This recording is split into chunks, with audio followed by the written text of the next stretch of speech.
Hi, and welcome to another edition of Mind Renovation Nation, brought to you by Red Maples, your go-to source for institutional style property management.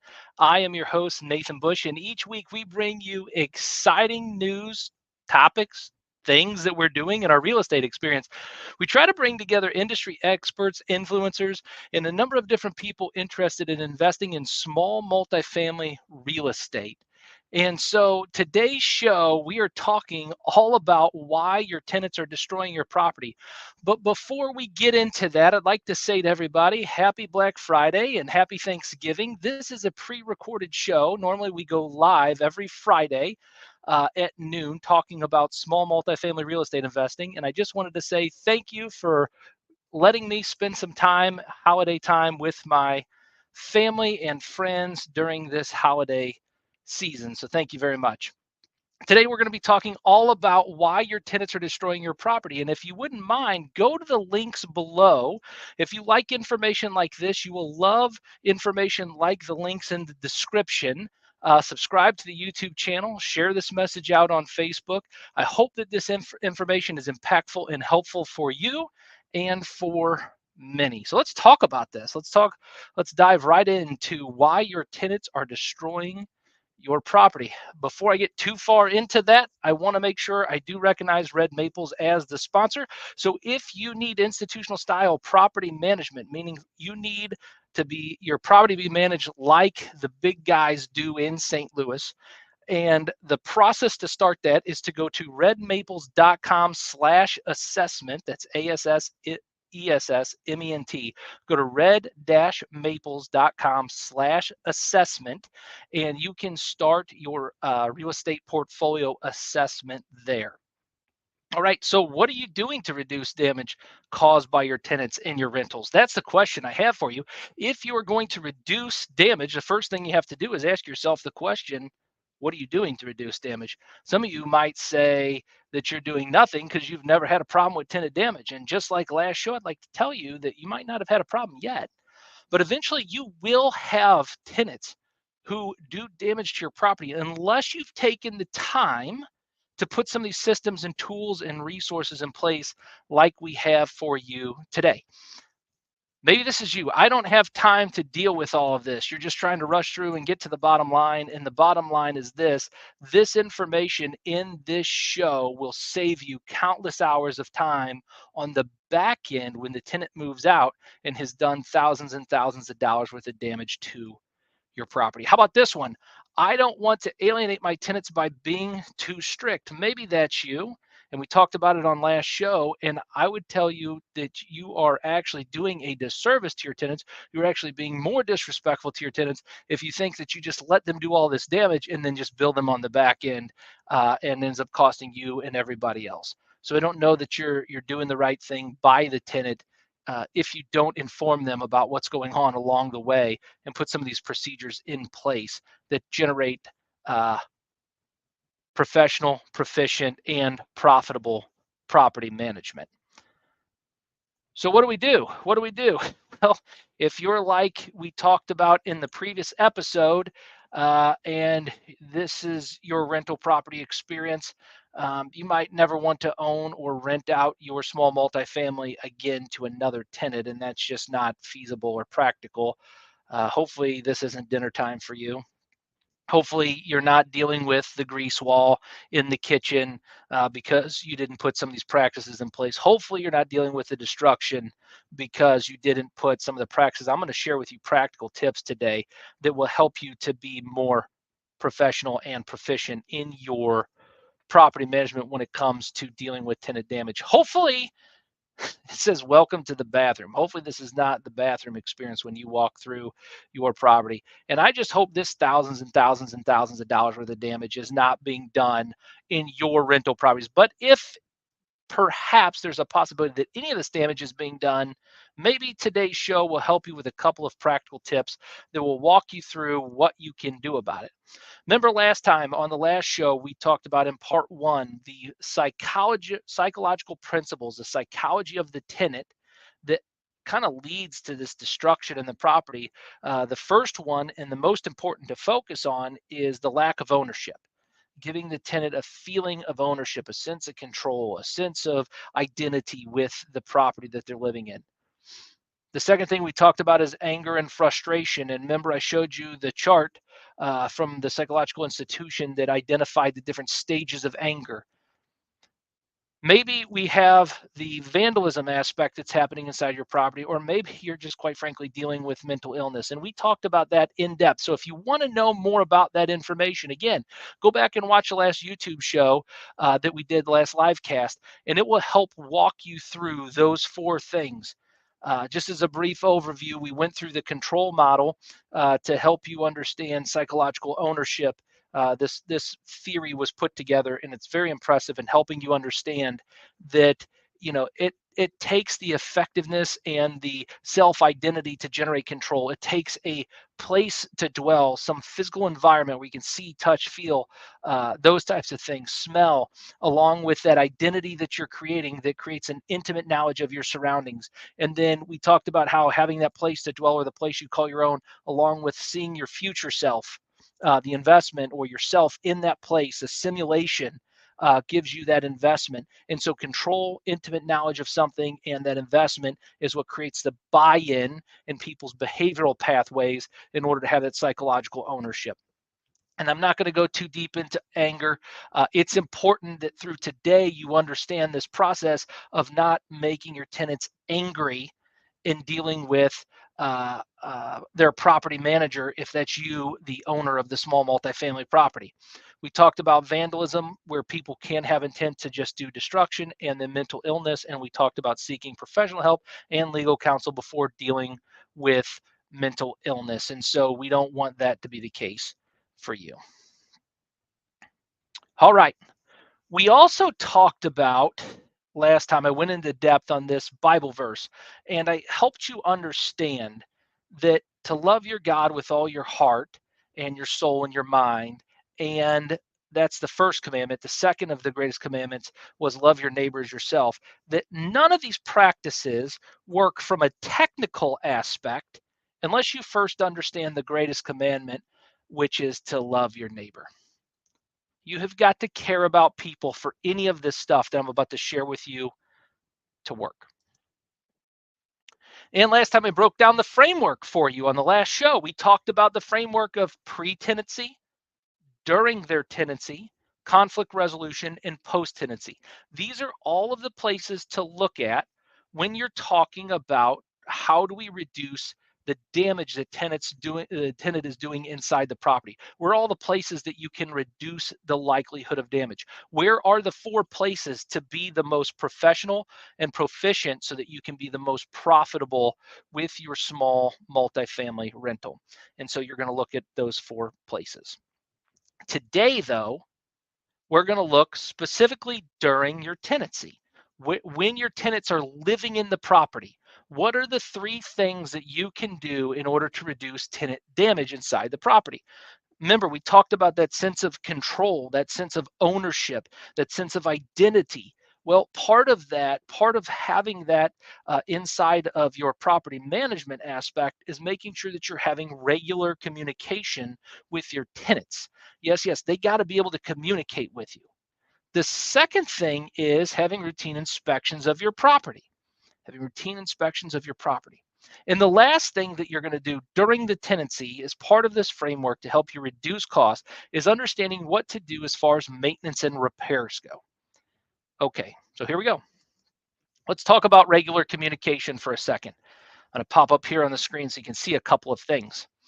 Number one, regular communication. Here are some things that we do to professionally be able to communicate with our tenants on a regular basis that improves this conversation that the tenant needs to be having to be able to take ownership.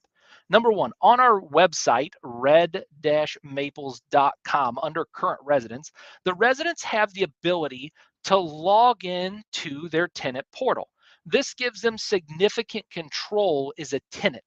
That tells the tenant right there that this is similar to like logging into a mortgage company or being able to see your balance outstanding, or in the event that they need to put in a work order. They, in their tenant portal, they'll be able to submit a tenant work order. They'll be able to go in and get copies of their lease. It gives them a sense of ownership, a sense of control to their rental property so that they kind of have this feeling of ownership in what they're doing. They can also submit pictures for damage and things like that. It's really important that the tenants have the ability to communicate with you. In fact, in our property management software, you'll see on the right-hand side, you see this text messages, and our tenants give us the permission, as you can see here. They give us the permission to start. As you can see on the screen, they give us the permission to start communicating with them via text message. And when we get a new text message, you can see up in the far right-hand corner, there's a little bubble, and it tells us and our staff, hey, you've got a new text message from a tenant. So they log into the residence portal, maybe they submit a work order, and now they're trying to communicate with our organization. You can see all of these different conversations on the right-hand side of the screen, kind of towards the center, though, of the photo. You can see where we're having regular communications. And if a message fails, we know we can go out then to the tenant, knock on the door, and have a conversation with them because we know right now that their cell phone is not working properly. What good does it do to make a phone call if they're not available? Right? Reach out and texting somebody and having the ability to have open communication with your tenants. Now, this gives us the ability to appear more professional to them. It gives us the overall authority to be able to do certain things like make a repair on their unit that we just didn't understand because we're not standing in the physical property, and neither are you. So by having these tools in place where the tenants can communicate with you, submit work orders online, view their ledger and their balance online without having to get into a dispute about what's going on, be able to communicate about upcoming lease renewals and just different things, it allows your organization to appear much more professional, much more on the ball, where things aren't getting lost in the mail. They're getting directly to the tenant. And if they're not, you can see it right away that the tenant, as you can see in the middle of the screen there, the second message down said message failed to send. Well, yeah, the reason it failed to send is their cell phone's not working any longer. And so we as a professional organization just want to make sure that these things are buttoned up and taken care of, and in which case it helps to reduce the amount of damage inside the property. If your tenants don't know how to get a hold of you to submit a work order, or if it gets lost in your email, there can be thousands and thousands of dollars worth of damage being done just because your tenants don't know how to interact with you professionally. How about here, stage 2, routine inspections. And as you can see on the screen, we actually have an inspection tool. I have it broken down in a couple of different bubble pictures where on a regular basis, we're inside the units, as close to quarterly inspections as you can do, where we're viewing what's going on inside the property to get condition inspections with photos and to make sure that the tenants are remaining compliant to their lease and that they're not doing thousands of dollars worth of damage to the property. If you're not doing routine inspections inside your property, or if your lease doesn't allow for routine inspections, or if you believe that a routine inspection is an invasion of privacy, you're sadly mistaken. These are oftentimes good times to have conversations with tenants about different things that are going on. It's a good time to show the tenant how to change their HVAC filter on a regular basis. These are great times that if the tenant's not paying their rent, that you can check to see if the tenant's even occupying the property any longer. See, these routine inspections are imperative if you're going to reduce the amount of damage being done inside the unit. And when you do the routine inspection on a regular basis, the tenants know that you're checking for these things on a regular basis. And if you follow our entire program on the way that we reduce costs, you'll significantly be able to reduce costs inside of your property just by, when the tenant is occupying it, focusing on these couple of items. Now, the next thing that we're going to talk about is this here: maintenance and repairs. You can see the graph that's on the screen right now. It just demonstrates the different categories of repairs that we see on a regular basis, whether it's turnover make ready, a maintenance request, initial repair, uh, uh, just an owner request of something that needs to be done, inspection work that we do on a regular basis. See, these things are where the rubber hits the road. And when a maintenance repair is done, over my 15-year career, one of the first things I've done, if you're following our process, the tenant has signed off that the property is in good condition prior to moving in, meaning that there's no additional damage done inside that property. So when they put in a work order for pipes under the sink that are leaking, and you send somebody out to repair that and repair the boards underneath, might it be wise, because you knew that it wasn't leaking when they moved in, to send a damage notice along with that vendor's bill to the tenant and ask the tenant to pay that balance? Now, I know what some of you are thinking. My tenants will be so mad and they'll be so angry and I'll move them through frustration. Look, if this is of importance to you, we're going to have a whole segment on how to deal with conflict next time. But this time, this week, I want you to stay focused in this moment for 1 second. If you bill the tenants back for the damage that they've done into the property, you have documentation with them to be able to work them through. When you moved in, you told me everything was good inside the property. There was no damage. Now the pipes are leaking. Something had to happen. If you'd like to appeal, you have an appeal process, and they can submit appeal along with photos on why they believe that they're not responsible for the damage. And here's my feeling: if somebody takes the time to appeal the damage charge, they take the time to appeal the damage charge, in most cases, in most circumstances, is it worth it to stay in an argument with a tenant over the damage that was done? No, it's not. It's not. But it is worth it to hold the tenant initially responsible for the damage they've done in the unit. Now, if it's debatable, meaning that maybe the property did wear out in a specific area. If it's debatable, there's something that comes up that is likely that there might be, the tenant didn't break it. We can assume positive intent. So we can remove that charge off the tenant's letter because they properly appealed that deal, and they're saying they believe that they're not responsible for it.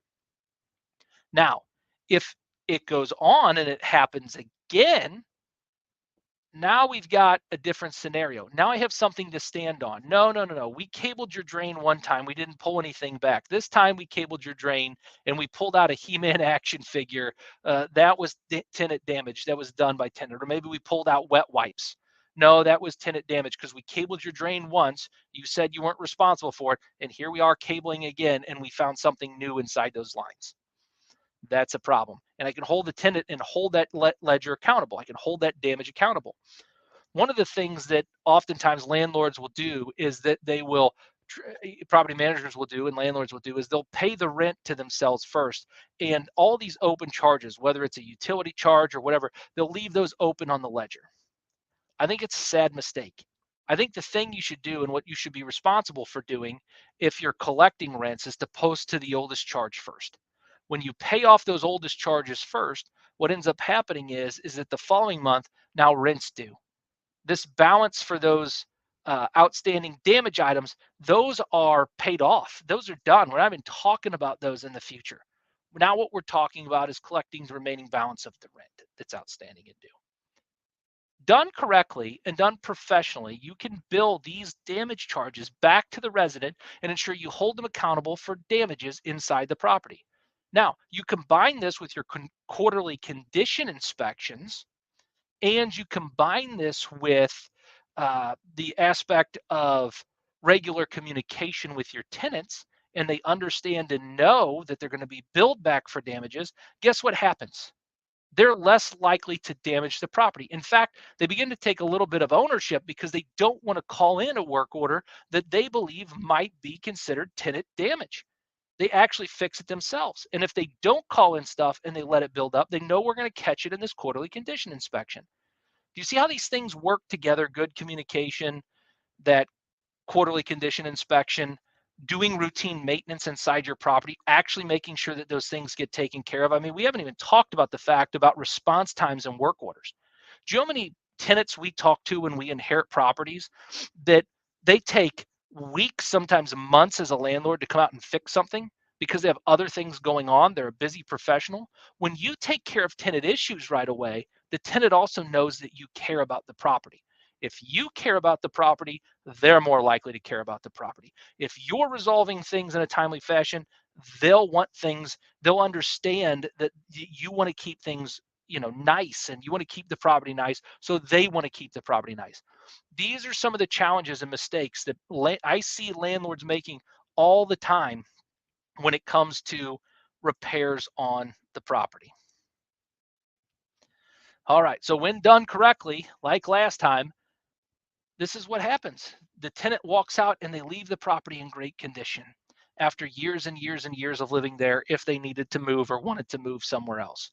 So this is our recommendation, is that you follow this framework in order to reduce the amount of damages that tenants are doing inside of your property. And even if you haven't had it yet, just wait. You do either A, don't own enough property, or B, haven't owned it long enough to have the damage come up unless you have these systems in place.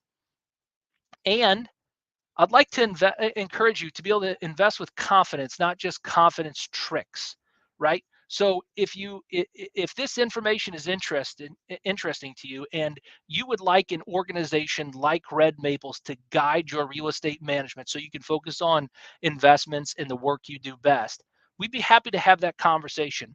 If you'd like to get more insights like this, subscribe to my YouTube channel and reach out. We'll be happy to have those conversations with you. In fact, if you just have a question about property management in general, happy to answer those questions for you. Just reach out to us at Red Maples. And we'd like you to join our community of savvy investors.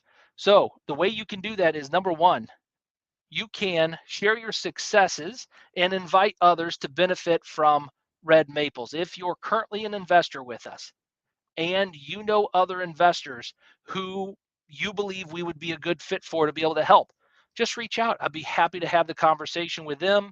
And I think that they can tremendously benefit from our services.